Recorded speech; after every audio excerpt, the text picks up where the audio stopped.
गंगा सप्तमी के दिन स्नान और दान का विशेष महत्व होता है।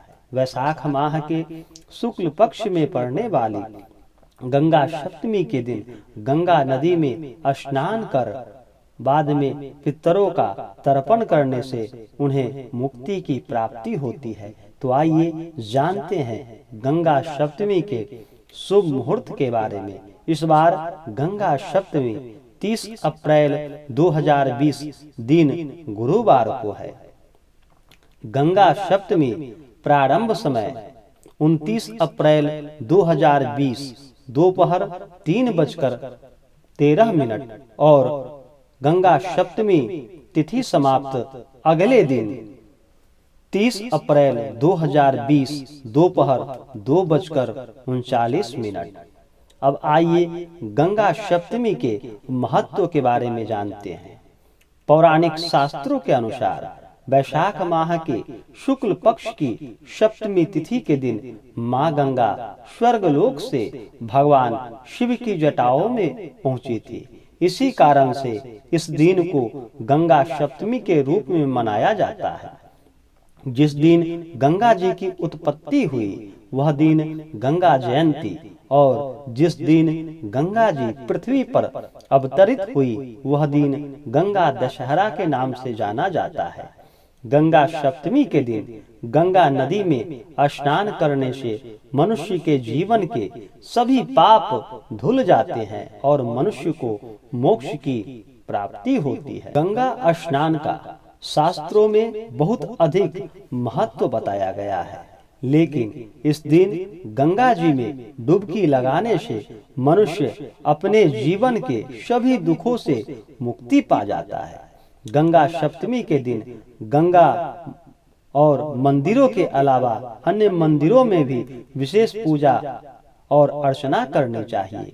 माना जाता है कि गंगा जी में स्नान करने से 10 पापों का हरण होकर अंत में मुक्ति मिलती है।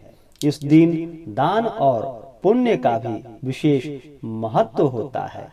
इस दिन किया गया दान कई जन्मों के पुण्य के रूप में मनुष्य को प्राप्त होता है। अब आइए गंगा जी के पूजन विधि के बारे में बताते हैं।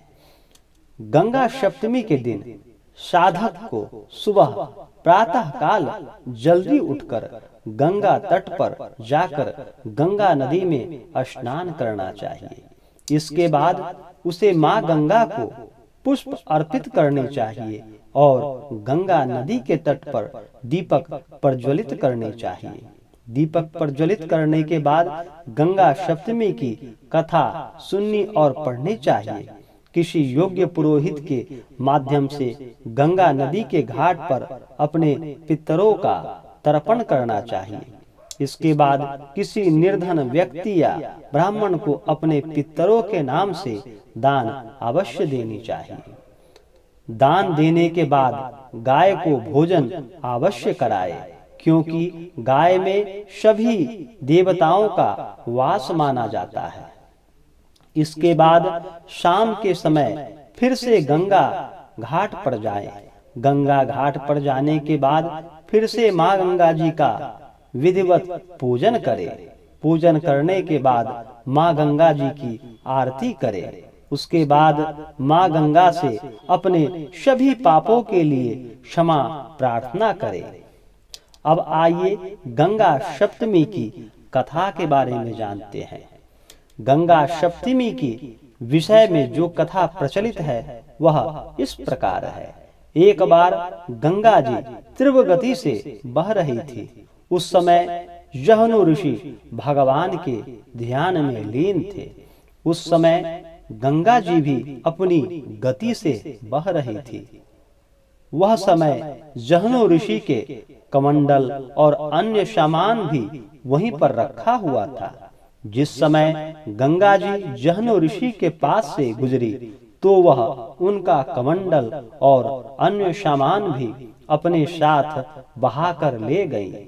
जब जहनु ऋषि ने अपनी आंखें खोली, अपना सामान न देखकर वह बहुत क्रोधित हो गए। उनका क्रोध इतना गहरा था कि वह अपने गुस्से में वे पूरी गंगा को ही पी गए। जिसके बाद भागीरथ ऋषि ने जहनु ऋषि से आग्रह किया कि वह गंगा को मुक्त कर दे। जहनु ऋषि ने भागीरथ की आग्रह स्वीकार की और गंगा को अपने कान से बाहर निकाला। जिस समय यह घटना घटी उस समय वैशाख माह के शुक्ल पक्ष की सप्तमी तिथि थी। इसलिए इस दिन से गंगा सप्तमी मनाई जाती है। इसे गंगा का दूसरा जन्म भी कहा जाता है। अतः जहनु ऋषि की कन्या होने के कारण गंगा जी को जाह्नवी भी कहते हैं। यह जानकारी आपको कैसा लगा हमें कमेंट करके जरूर बताएं। हमारे चैनल पे अगर आप नए हो तो हमारे चैनल को लाल बटन दबा करके सब्सक्राइब करें, साथ में बेल आइकन घंटी दबाएं, लाइक करें, शेयर करें। सुखी रहे और स्वस्थ रहे। जय श्री राधे कृष्ण। धन्यवाद।